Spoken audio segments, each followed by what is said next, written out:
Hi, I'm Lizzie and this is Laura. Today is day 4 of our cruise on board Costa Diadema in October 2023.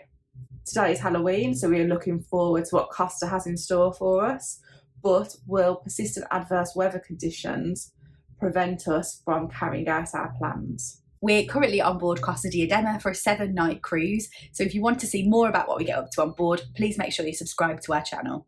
We had set our alarms for 7 a.m. because we knew we had to get up early today, as our plan was to go to Rome. However, when we woke up, we were quite confused because we knew we were due to dock and we felt the movement still of the ship. We were like, why are we still moving?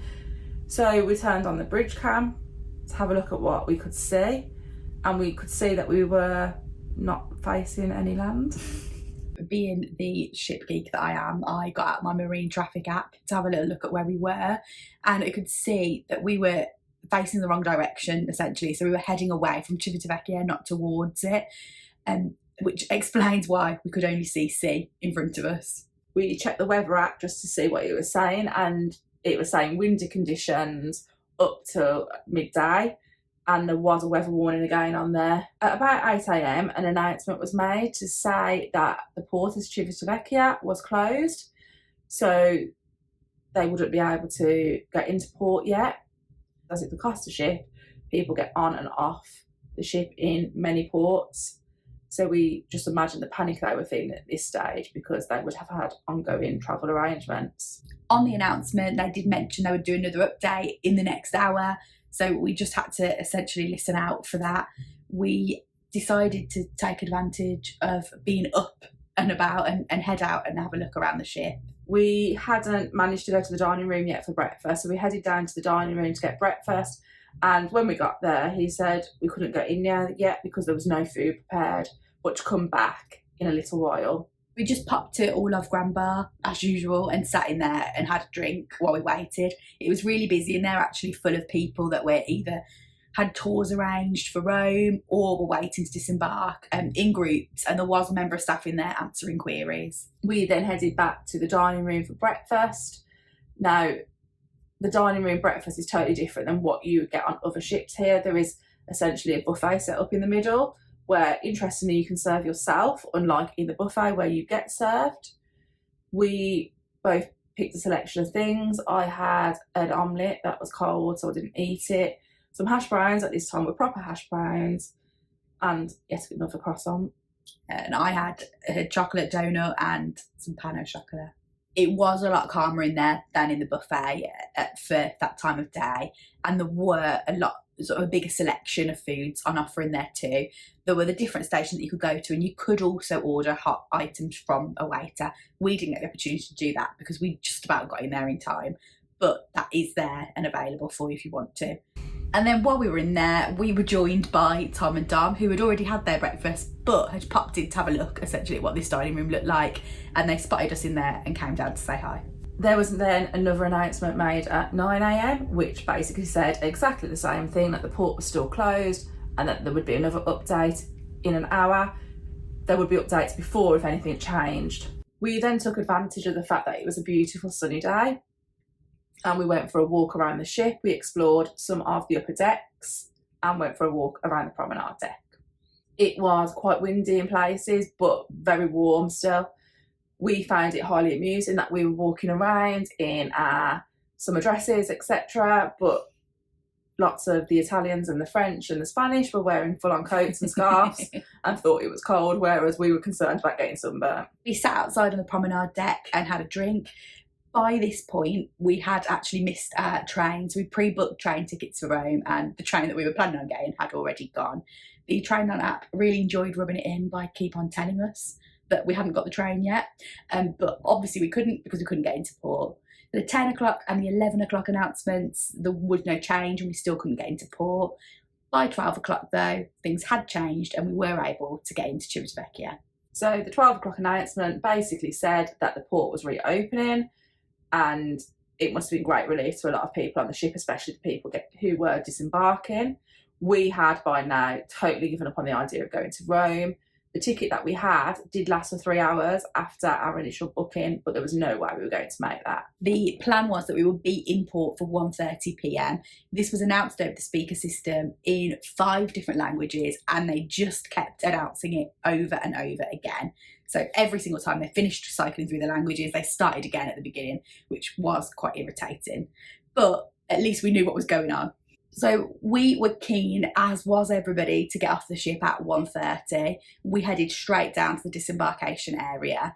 It was pretty chaotic down there. That's what we were really surprised at, because we sort of presumed there'd be a bit more organisation. We were trying to get people off the ship who were disembarking that day and had onward travel arrangements, but it was just a free-for-all. Yeah, so we were able to just walk straight down, straight off the ship. Our cards were scanned. As we headed into the terminal building, there were people in there that were clearly disembarking their crews, trying to find their luggage, but the luggage hadn't been unloaded, so there was just a general air of chaos around the port.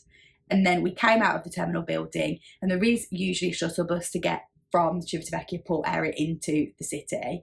However, this area was again pretty crazy. While we were trying to work out what was happening, we became official photographers for Tom and Dom. They got shouted by somebody from across the other side of the car park, basically, who wanted a photo, which we quite happily obliged to do and took a photo. We then decided to ask a member of staff what was going on really with the buses, because there was a bus waiting there, but they weren't loading any passengers and there was no kind of queuing system. His answer was, you just have to wait. We asked him what the walk was like into the city, and he said it's too far. However, we saw a lot of people walking in that direction, so we decided to do it too. Those people walking included people with suitcases, so it really made us think it was a very doable walk. Essentially, the first part of the walk is just in the port, and it's quite boring.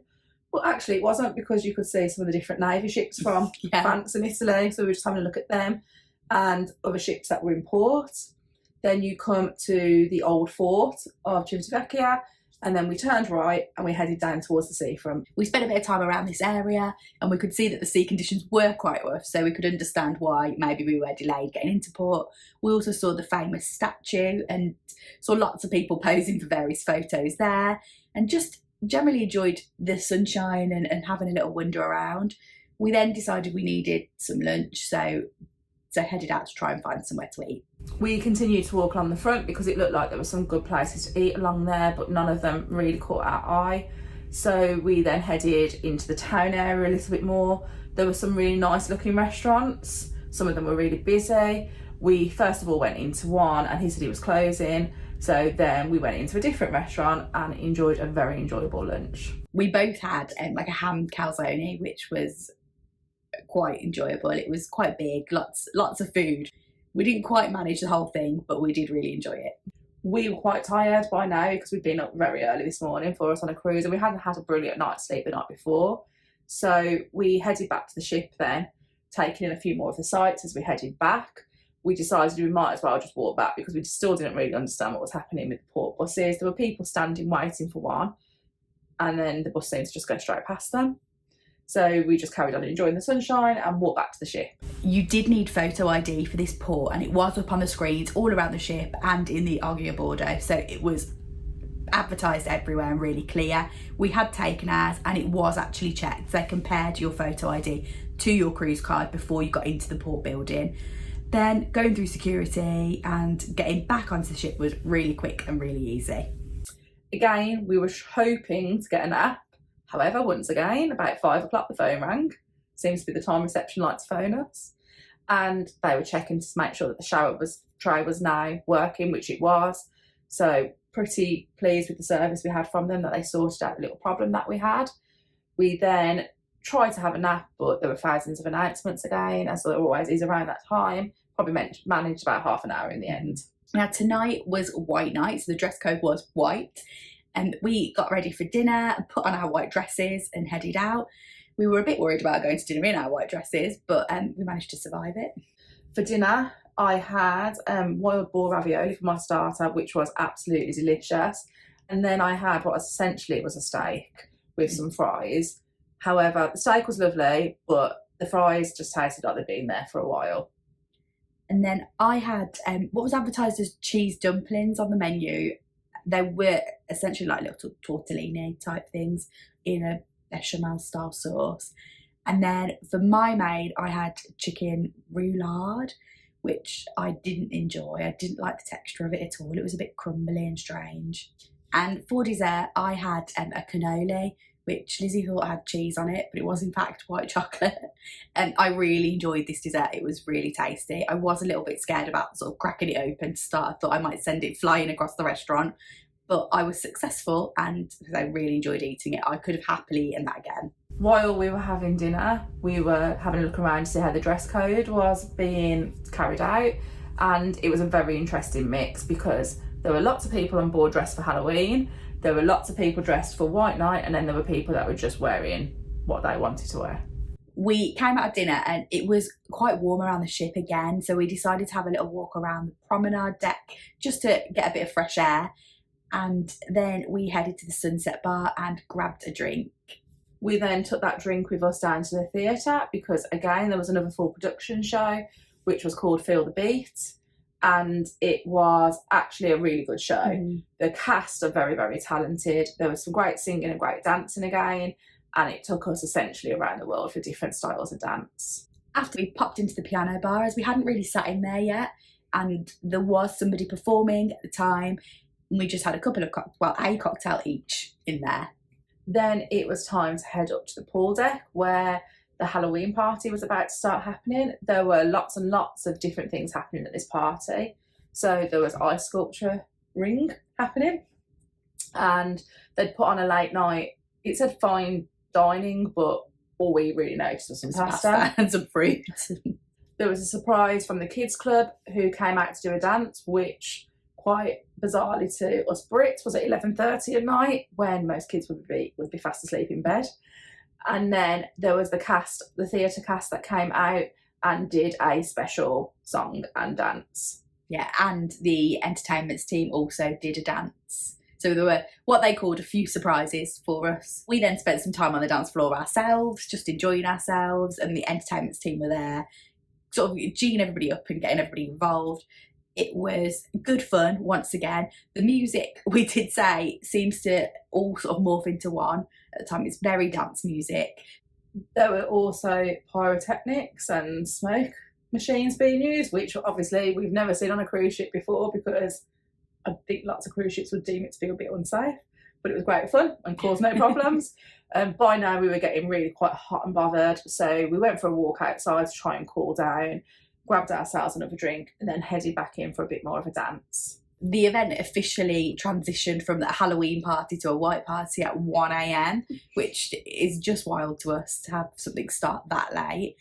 And then we had sort of got to the point now where we were just too hot and probably weren't enjoying ourselves as much because of that. So we grabbed another drink from the bar and took that to sit outside.